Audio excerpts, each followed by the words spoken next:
Você acredita que as relações interpessoais têm influência no desenvolvimento dos alunos? Muitas pessoas acreditam que, na verdade, isso tem mais a ver com algo pessoal, talvez de forma independente. Mas a verdade é que as relações interpessoais têm uma forte influência na vida de todas as pessoas, principalmente dos alunos que estão ali no ambiente escolar. Nossas conexões influenciam diretamente nos nossos sentimentos. Imagine então o aluno em sala de aula. É disso que nós vamos tratar.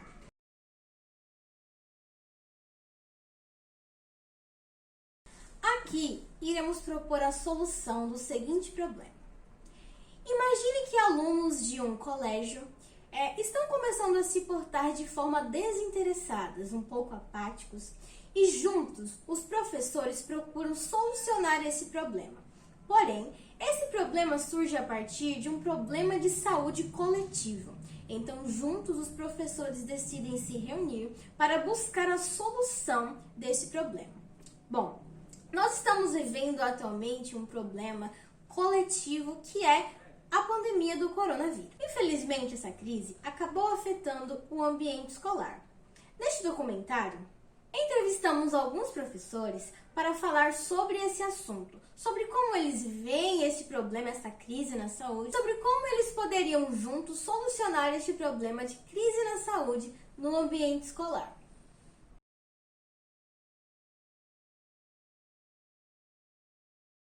Eu me chamo Andréa Luísa, trabalho na área da educação há 30 anos, pelo governo do estado, funcionária pública. Primeiro me formei em economia na UESC, depois em matemática. Meu nome é Itamar Amaral, tá? A minha formação acadêmica é licenciatura em física. Já atuo na área há mais de 25 anos na área e trabalho com o ensino médio e mais a turma do EJA, tá? Então eu trabalho com o médio e com o EJA na escola. Meu nome é Leonardo Pereira, sou estudante do 3º ano do ensino médio. Eu me chamo Helena Pisa, sou professora da Federal do Sul da Bahia, do campus de Itabuna, do colegiado interdisciplinar, licenciatura interdisciplinar em linguagens. Tenho mestrado em educação especial, doutorado em educação na área da educação especial. Eu dou aula há 19 anos no ensino superior e há 13 no ensino federal. É de extrema importância que os professores conheçam os seus alunos. Por isso é necessário que os professores também tenham um relacionamento com os pais dos alunos para se saber o que se passa dentro do seu núcleo familiar.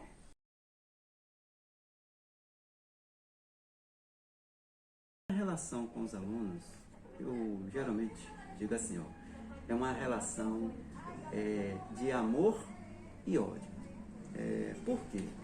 É porque eles realmente gostam da aula, eles têm uma certa empatia com a aula e com o professor, porém, pela dificuldade apresentada, pelas ferramentas que eles não têm, que eles não trazem, isso torna mais complicado. E aí eles começam a sentir certas dificuldades.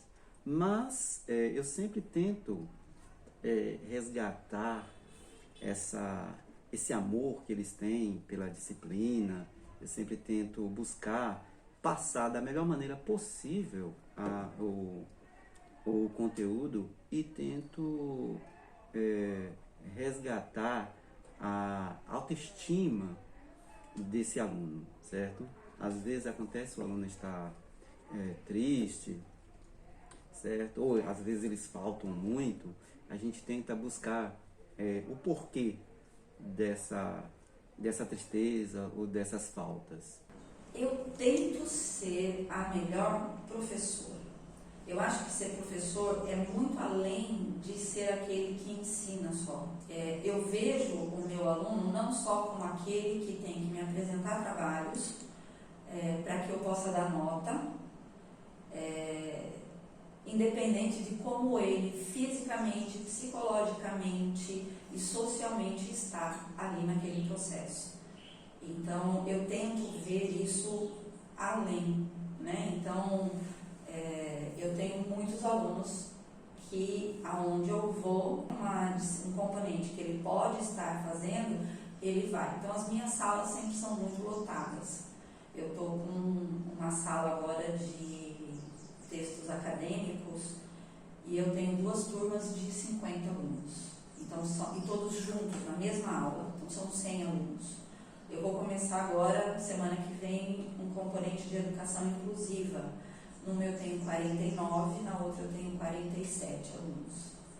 Então, eu acho que a minha relação com eles é legal, né? Que a gente vê com essa troca, né?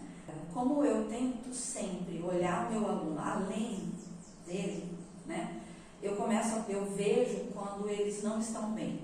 Eu tinha uma aluna que ela era muito petulante, sabe? Não era petulante, mas ela era não era bem aceita na sala. Ela era uma aluna que participava demais da aula. Ela perguntava, se era para questionar, ela questionava, quando ela não, enfim, ela era muito participativa. E começou, e nunca faltava.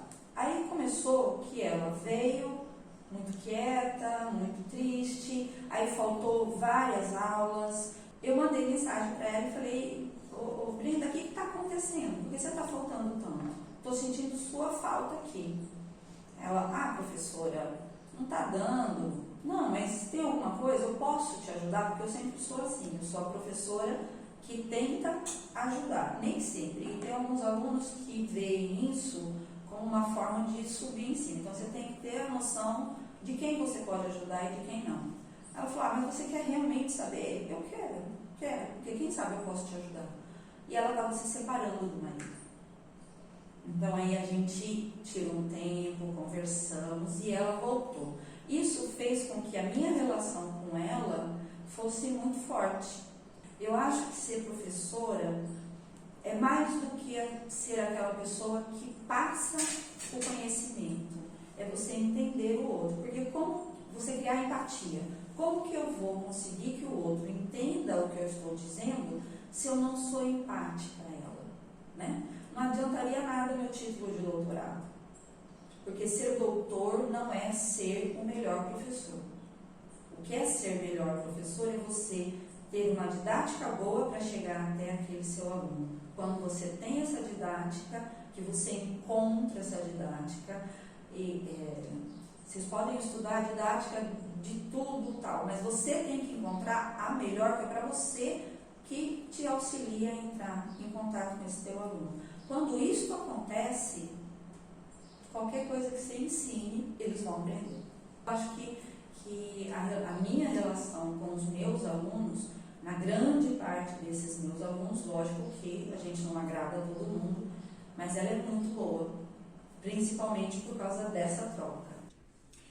Nossa situação problema se trata de um problema de saúde coletiva que não é apenas sobre a pandemia. Isso significa que as soluções elas podem ser diversas, principalmente por se tratarem de seres diferentes. Então, é importante trazer soluções que se encaixem a todos, não apenas a momentos únicos como o que estamos vivendo da pandemia. Nem apenas soluções que se encaixem apenas no caráter individual, mas soluções que se encaixem e que sejam benéficas para todos os alunos no contexto escolar.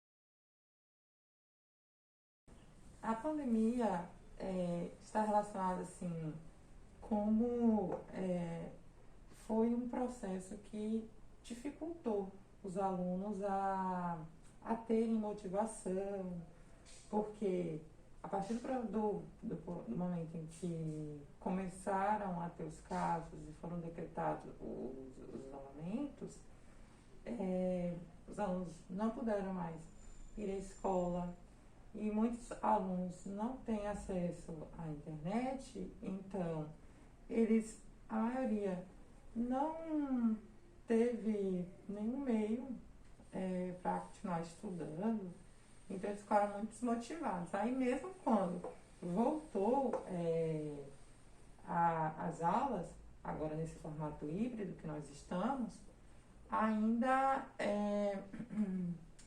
continua essa desmotivação, porque foi um grande período sem estar em aula, sem ter esse contato com o professor. Então, os alunos que conseguiam estudar ainda pela plataforma, eles tinham, assim, mesmo tendo toda essa desmotivação ainda, eles ainda tinham um meio de estudar. Então, por exemplo, os professores criavam dinâmicas, tinham criatividade para o aluno ficar desinteressante, porém é um pouco cansativo, porque só um celular, às vezes, que o aluno tem, não tem computador. É um pouco ruim, até mesmo porque até a questão de você acordar cedo e se manter concentrado era difícil para os alunos. Mas agora continua havendo um problema. Peraí, Paulo, você pode pausar? Pode falar, Pode ir. Eu tô nervosa demais. Relaxa. É Respira. um bate-papo aqui de sala de aula, sabe? Tudo certo. Aí, Tá indo muito bem. agora que voltou presencial, muitos desistiram. Porque pensaram, não tem mais como recuperar, ou porque nesse tempo na família começou a ter muitos problemas assim econômicos, financeiros, então muitos tiveram que procurar trabalho, e aí nem voltaram para a sala de aula. A pandemia fragilizou o processo educacional e os professores, o papel deles nesse momento é de assim manter os alunos motivados, porém precisa-se de, nessa área da educação, muito incentivo, muito investimento, porque também os professores por si só fica difícil. Porque, por exemplo, a gente poderia ter durante a pandemia, durante o período online, poderiam ter integrado os alunos que não tinham acesso, né? Mas, como isso não ocorreu, por isso que nós tivemos evasão escolar muito grande.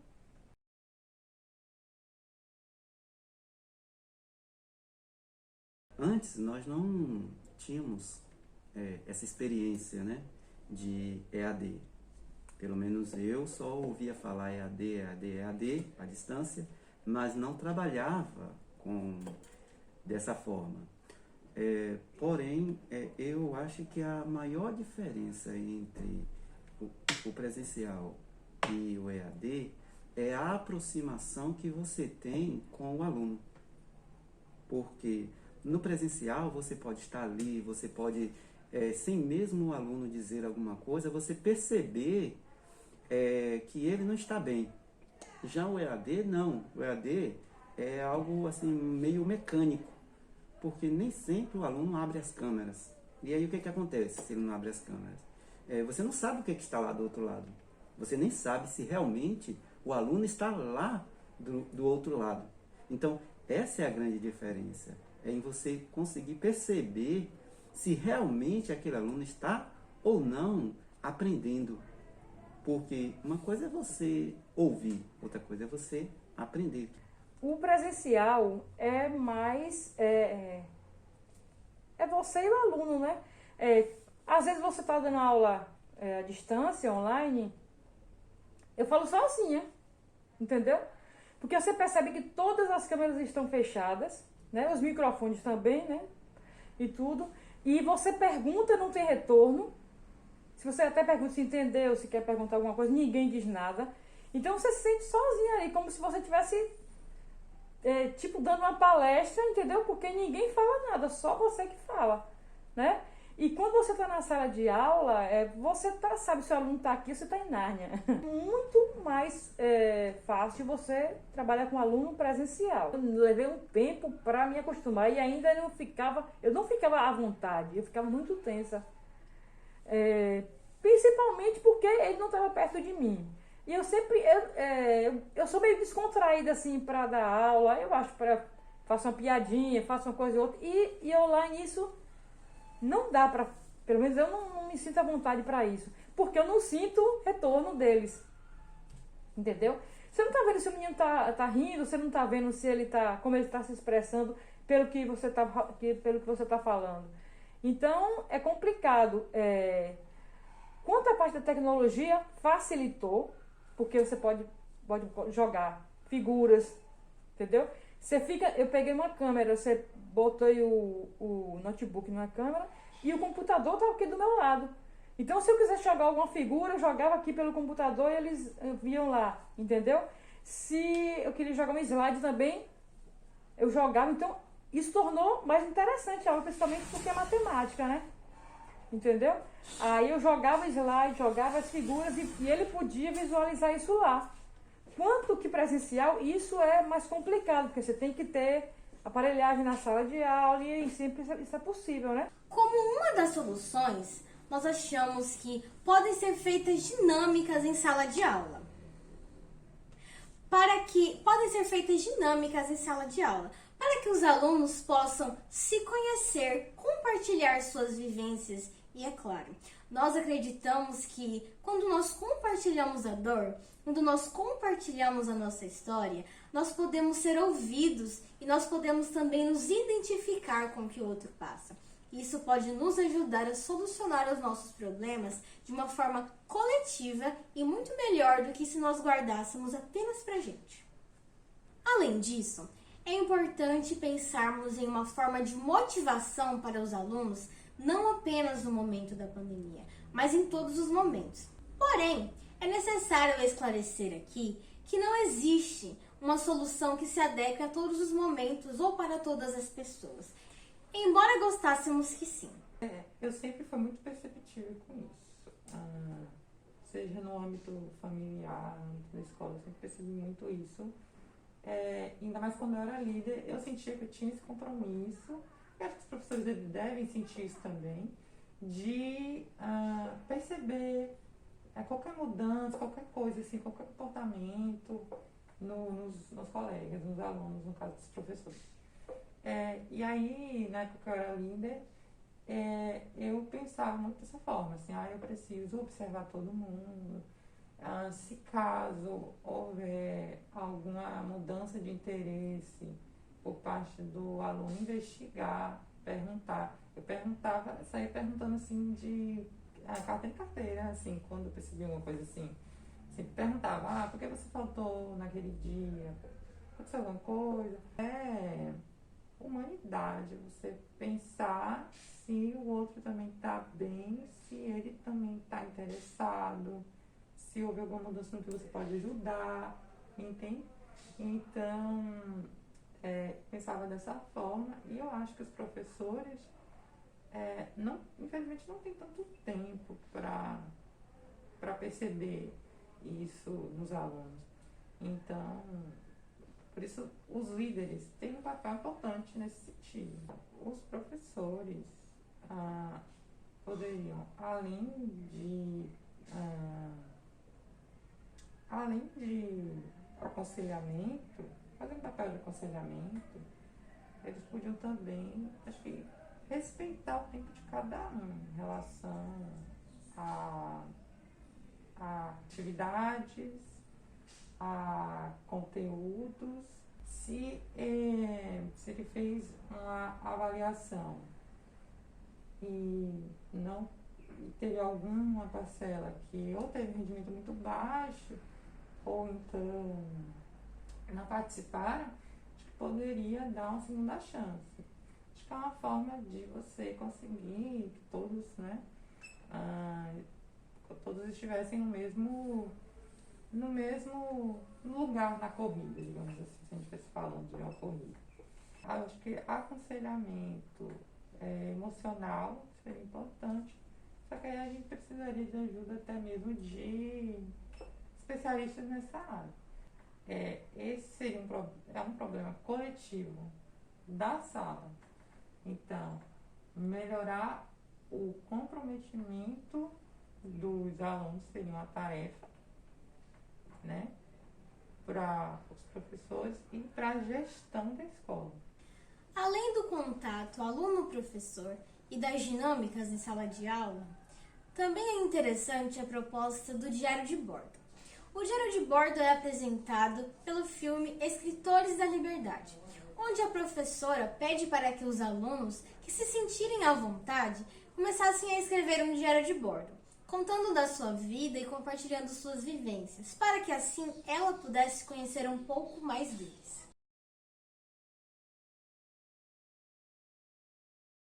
Assim, tento deixar à vontade, entendeu? Então, mas aí a gente tenta descontrair, tenta puxar mais pro lado, assim, não só, como se diz, acadêmico, né, da palavra, não ficar só grudado, mas também no que se diz respeito à disciplina, mas chamar um pouco mais para si, ter um pouco mais de empatia, né, em relação ao aluno. Acho que isso facilita.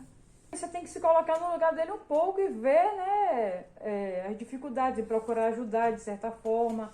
E aí acho que facilita. A troca facilita com que você chegue mais próximo dele possível, né? E aí vai, porque como a gente tem que conviver durante um tempo, né, durante o ano letivo, é necessário que não fique aquela coisa travada, né, só de como se você fosse melhor que eles, cada de sim ele, né? Acho que... Na verdade, existe uma diferença entre você ter aulas presenciais para você motivar o aluno e aulas EAD para motivar o aluno. No presencial, pelo menos na nossa área cá, a gente pode trabalhar com questão de experimentos, né?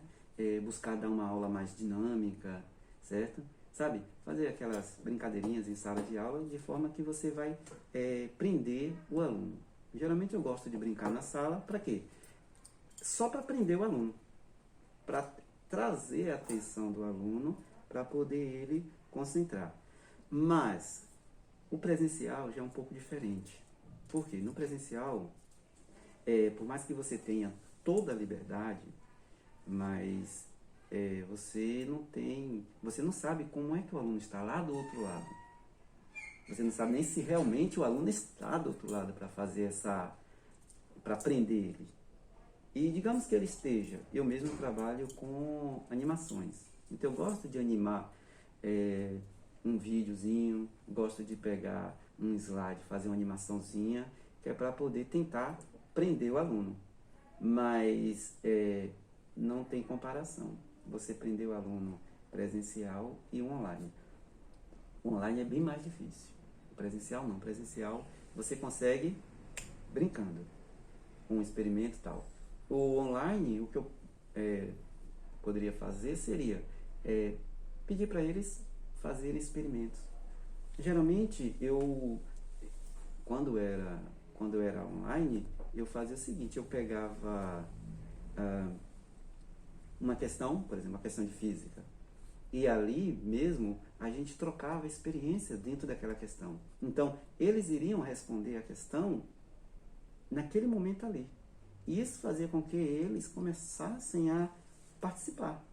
Eles começavam a questionar a questão, responder, mandar a resposta para mim. Então ali eu estava sabendo que eles estavam, mesmo que não abrissem a câmera, mas eu sabia que eles estavam ali. Por quê? Porque eles estavam tentando responder e estavam me dando o retorno, aquele velho feedback.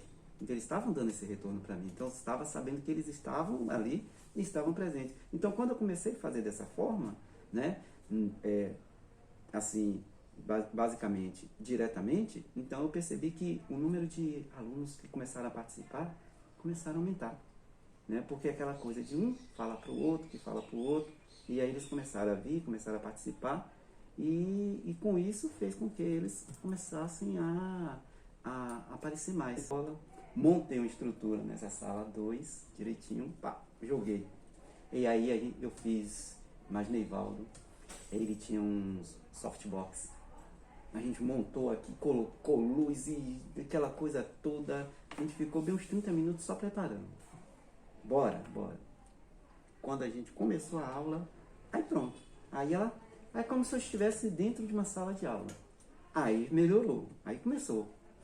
Aí já melhorou, aí eu já comecei a preparar alguns slides, né? Que antes eu não trabalhava. Eu já preparei slides, já preparei animação de slide. Aí fazia uns videozinhos curtos, jogava para eles. E aí foi. Isso para quê? Para trazer, para cativá-los. No filme Sociedade dos Poetas Mortos, observa-se um professor que quebra todos os paradigmas da escola onde leciona. Ele decide transformar a educação para algo que chame a atenção dos alunos. Ele começa a cativar os alunos de uma forma que os alunos ele começa a cativar os alunos de uma forma que os alunos começam então a se apaixonar pelo ensino, a se apaixonar pela educação. E isso faz com que ele transforme não só a instituição, mas transforme também a vida dos alunos, os fazendo entender que a escola, o ambiente escolar, a educação é muito mais do que algo que nós vamos usar apenas aqui dentro, mas algo que nós vamos precisar levar para a vida. Nós precisamos de professores que estejam dispostos não só a dar aulas ou passar conteúdo, mas a ensinar o aluno coisas que eles devem aprender para a vida. O professor deve se interessar pelo aluno a fim de desejar marcá-lo pela vida, não apenas durante a época da escola. Isso faz com que o aluno se interesse mais pelo estudo.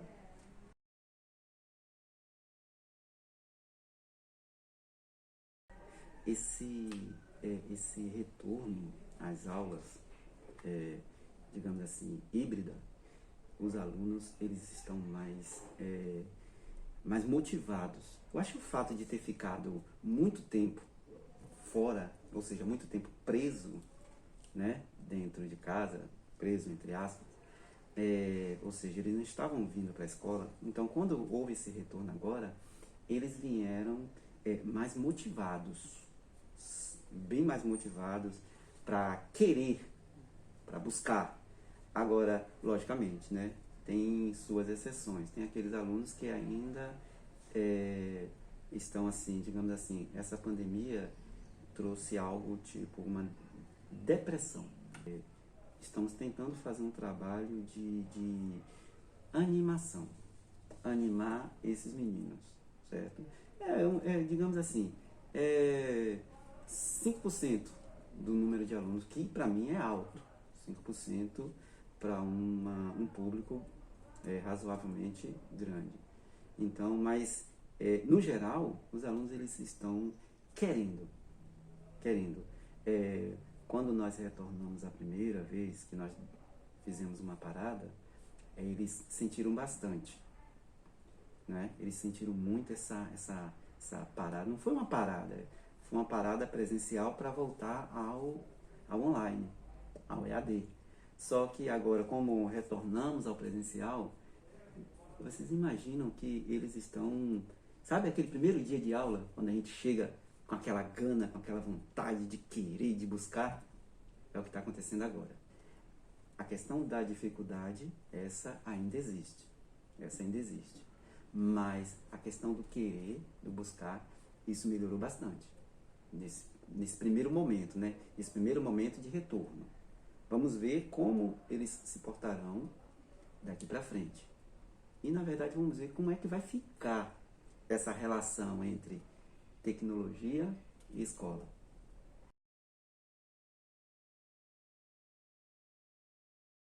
Eu acho que eu já faço muita coisa, né? Eu não sou uma professora convencional.